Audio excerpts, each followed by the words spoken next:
Hey guys, it's Momo again. I'm here to kind of cover everything that I didn't cover in the last video, as well as give an update on how my gear is looking. So pretty much what I'm going to do here is kind of go over how I made all my gear, because every piece of gear that I have on, except for, I believe, my current boots, but I do have these new boots, is self-crafted. I made every single piece of gear here, except the Astramantis, obviously, and the Oxium. Typically, the best way that I recommend crafting, and pretty much the way I did it for every piece of gear, is three things. One, harvest. Two, essences of smite. And three, dense fossil. These are, like, undoubtedly the key to making all great items for this build. So let's get started. For your wand, you really do want to have, obviously, the int mod, attack speed, and flat lightning is actually third on the priority list. Crit chance is probably fourth. Anything else fifth, and then crit multi is kind of like the last thing you need. You don't really need it. This wand I made, actually, I covered it in a Reddit comment that I made when I made the Reddit thread about it, but I will link that in the description. This is a pretty much perfect wand that used a lot of harvest crafting, but it just took some time. It was 100% deterministic, and it's actually a lot easier than it looks to make something like this. Like I said, just check out the Reddit comment, but yeah, just try to get, again, something with ints, attack speed, those are the two most important things. Here for the helm, I went ahead and got Power Siphon Helm with %int. The way I crafted this, I believe, was dense fossils, and I kind of just went denses over and over until I hit something I liked. And then from there, I believe I rerolled suffixes, kept prefixes, and got kind of lucky, hit on two good mods, which is the %int and the flat int. Another way you can do a helm like this is get it all prepped up by the base, get everything crafted on it, and then try and slam the Hunter Exalted Orb with an open suffix and pray to God you land on %int. In a perfect world, you really do want +1 power charge. It's a ton of damage. So I would try and, maybe do a Crazer Awakener or power charge, %int combo here. That would be perfect. But it's very expensive down the road. Don't even bother trying to replace either of these. The Astramantis you can replace maybe if you're like giga rich and you want to make something that's like absolutely insane, but it's very hard, especially since you need to cover the rest of your stats like strength and dex, so you can use berserk and stuff. Let's see. Next up, rings. I made my rings by buying the base for this one, and then I believe I essenced this thing over and over. Yeah, I believe I did. I essenced this ring until I hit something I liked, and then I kind of just, went from there. It honestly was pretty easy to make a ring like this. This isn't even like a very good ring. Insane ring is like a Crusader mod, lightning damage per power charge, some like crazy stuff. Insane implicit, synthesis ring with like +1 power charge maybe. There's all kinds of cool stuff you can do with rings. But personally, I would just try and hit this with a few essences of spite. Pray you get some ES, get some added flat lightning, or again, I harvest crafted both of my added flat lightnings, which is rings can only hit really kind of good lightning mods as long as they only have an open prefix. So I recommend, harvest crafting lightning mod if you have open prefixes on your rings.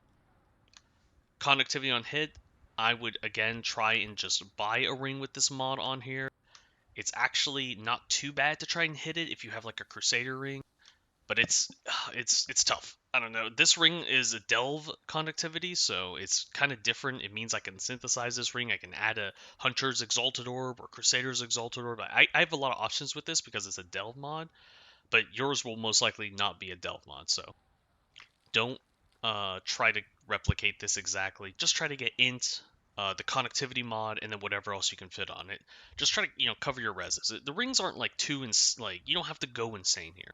Try to save that for helm and wand is really where you should throw most of your currency at first, and maybe then body armor. Speaking of which, of body armor, so what I have here is a %int Crusader body armor. I 100% recommend you get a Crusader body armor. If you want to get Frenzy on hit and Awakener orbit, that's definitely a viable strat. However, I really like to go with something simple here, just %int and a shit ton of flat int, or flat ES, as well as to cover a res. I am actually working on a brand new chest, which is here, including a tailoring orb. I recommend you do tailor orb your chest. Try to hit any of the defense mods. It's pretty much free. Remember, if you have a 6-link chest, it will break your link, so please do not tailor orb something that is already 6-linked. Please do not do that. Besides that, easy to craft. I used dense fossils for this piece over and over until I hit the triple. Hold on. The triple T1 prefix. So it took me about, I want to say maybe 150 dense fossils, which honestly isn't that much to hit what I hit here, which is pretty insane. Like triple T1, literally the highest ES you can get in the game for the most part. And then once you hit your prefixes, I recommend using the harvest craft here called Reforge Rare Keyball Prefixes. This is insane for ES crafting. It lets you get those insane prefixes you want, and then just keep rolling the suffixes until you're happy. With this piece, I'm actually going to finish it off with a remove add influence until I hit the T1% int, and I think we'll call it good there. And then, again, dense fossils for this piece. Gloves are pretty much spite. I always say craft gloves with deafening essence of spite. It just makes it so much easier. However, you could definitely make these with denses, but you really want the slower proj mod. It's hard to hit. Especially with denses, it is hard to hit. I recommend spites. I did the craftofexile.com math on this, and I think spites came out way on top. So once you hit this with spites until you get like the shaper mod, then you can do like a harvest craft remove add defense until you're happy with the ES you're at. And then for the accuracy or attack speed, whatever you want, you could just do augment attack, remove attack until you're happy. So a lot of harvest, all your gear is going to be crafted with a mix of harvest and essences and denses. Harvest is important. It's expensive. It sucks, but you got to hit up the TFT Discord if you want to, kind of get in on that. Next up, Oxium. You can beat Oxium with an insane belt, but I think a double corrupted Oxium is pretty insane. It's cheap. It's free low. I mean, you might as well just take something like this. Make sure you do Catalyst this as well. It's very important. Attack Catalyst for the elemental damage with attacks per power charge. And of course, Catalyst your rings and your amulet as well. For boots, this is another one I'm working on. So I have these boots currently, which look pretty shitty, but I'm working on these right here, which is flat int, percent int, movement speed, and most importantly, tailwind and avoid LE elements. So this build can actually get element immune really easily. You just need these boots with 50%, which you get from the Maven's Orbed version, as well as the notable called Elegant Form, which you get from the small cluster jewel that gives you evasion, or you can get it on a Megalomaniac. And the third piece you need to hit the last 20%, you get from right here, Arcane Swiftness. So I would just do 3 points here, 1, 2, 3, get your 20%, boom, you are LE element immune for really not much. Like, you didn't really have to spend anything to get it. And being element immune is insane. It means you can drop like heat here. You can run a Vinkdars for damage, like insane damage. You could do so much nice stuff, and your build just feels 10 times better. Following that covers most of the gear. As for actually crafting these boots, what I did personally was I believe I Awakener orbed once I had the elevated mod. So I started off with 2 pairs of boots. I tried to hit the avoid elemental ailments, and then I hit it with something else to give it 2 influence mods, and then I Maven's Orbed it, praying I hit the ailment mod. The first time I did it, I actually failed, which sucked, but I got lucky on the second time, hit it. And then I Awakener Orbed it with Tailwind boots, and I ended up with something pretty usable and had to do some harvest crafting to fix it up, but this will most likely be how you craft your boots. You just Awakener Orb, pray you hit well, and then harvest crafts to fix up all your little things that you can fix up. Remove defense, add defense. You're going to want that craft a lot. I used it a lot on my gloves, which I'm still not done, as you can see. Boots, remove defense, add defense. Like all your pieces here you can do it on. Let's see. So for your jewelry, your jewels, I'd recommend something kind of close to these pieces here. So flat int, very, very nice. Attack speed with wands and percent max energy shield. I would try to get these 3 stats on every jewel you can get, and then the last prefix can be whatever. However, again, your mileage may vary. It's kind of whatever you want to do. Percent or flat int here, percent ES. Like those are the 2 most important stats actually. Now that I think about it, just flat int, percent ES. It just will get you to some pretty crazy levels of energy shield, and it helps a lot. Because the one thing this build does not need is damage. You have so much damage. Here I have a Corrupted Blood Jewel. This allows you to drop a Staunching Flask, which is, pretty much free. You don't have to do this by any means, but again, it just helps with the feel of the build. And also, you can get a lot of these jewels these days with Ritual pretty cheap. Like, this jewel was cheap. It's not even expensive, and it's like a pretty nuts jewel. Again, pretty simple for the jewels. Just try to get flat int, percent ES, and then fill out whatever else. Attack speed with wands is amazing, and so on. For cluster jewels, try to get Drive to Destruction for your leech. You can also get leech from the anomalous damage on full life, I believe, or maybe it's Divergent. It's one of those, but it just means that you don't have a leech on your KB, and it's a bad feel. So I would definitely just try to get leech somewhere on the tree. There's a lot of different ways to get it, but this is how I decided to go with it. Cluster jewels are a lot of customization. You could do all kinds of different things.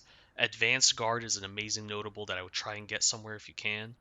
For my medium jewels, I went with the curse stuff here for the blind and the hinder. This is pretty much irrelevant. You don't really need this. Just evil eye is the most important one.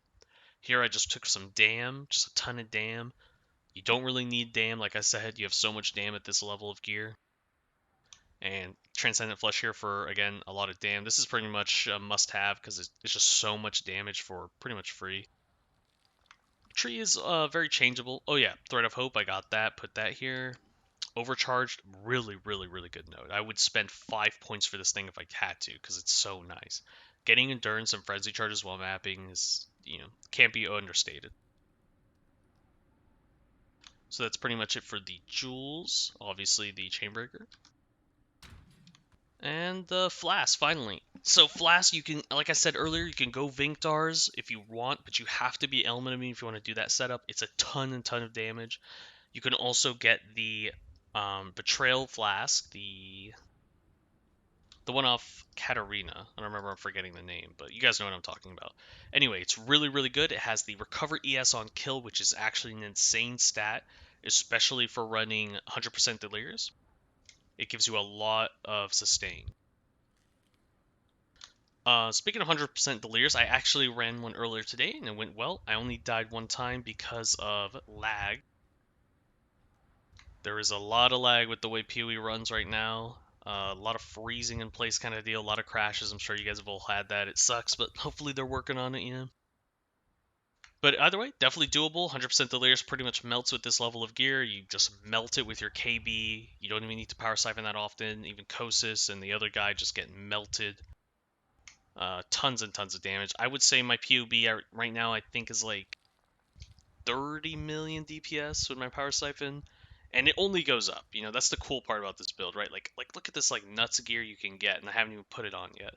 You can really pour and pour exalts into this build, especially with harvest crafting. Harvest crafting lets you just like you want to just pour hundreds and hundreds of X, like go for it. You could make some nutty things like this didn't cost me. This cost me like maybe I want to say 60 exalts to make, which is a lot, but like I took my time with it. I farmed up the X. I would buy a craft here and there from the Discord. So that's really kind of my summary with this build. This build's insane, but it's expensive. Expensive to get started, and if you want to scale it to insane levels, again, expensive. If you're bored and you want to play something that has like an endless kind of ceiling, I think this is definitely the kind of build for it. You don't even have to be an occultist. You could be any ascendancy, go assassin, go, whatever. Look it up on PoE Ninja. There's a ton of people doing different ascendancies. The only reason I went occultist was because I just really like stun immunity. I like the AoE from this. I love the pops from Profane Bloom. It's just a personal thing. I know a lot of people ask me all the time why occultist. That's really it. It's just personal. There's no, it's not the best at anything. It's a well-rounded ascendancy. It's fun. I like the flavor. But yeah, you can pretty much go whatever you'd like. Build can do everything. I would say minimum probably 30 exalts and you can do everything, but it would be tough. Now once you hit like a maybe 70 to 100 exalt range in the build, you're looking at smooth sailing. And you can do almost everything smoothly. And then anything after that, and you're just pushing like, you know, highlight reel kind of shit. But yeah, good luck, guys. Let me know if you have any questions. By all means, I will include a link in the description to how I made the wand, which is pretty straightforward and 100% deterministic. So you can't really fail it. As well as yeah, that's right. Oh, and a link to my stream. I do stream sometimes. Trying to stream more, but my stream's kind of boring. I kind of just map and answer questions. It's pretty straightforward. Feel free to check in though. Drop me a follow or something if you'd like, and ask me questions in the YouTube comment, and even feel free to PM me. I do get flooded with PMs, to be completely honest, so it is hard to reply to all of them. If I don't reply to you right away, please don't be upset at me. I will get back to you as soon as I can. But leaving me a message or comment or anything like that's a lot easier for me to respond to. Even DMing me on Reddit's fine. You know, just give me a chance and I will get to you. Alright, guys, good luck.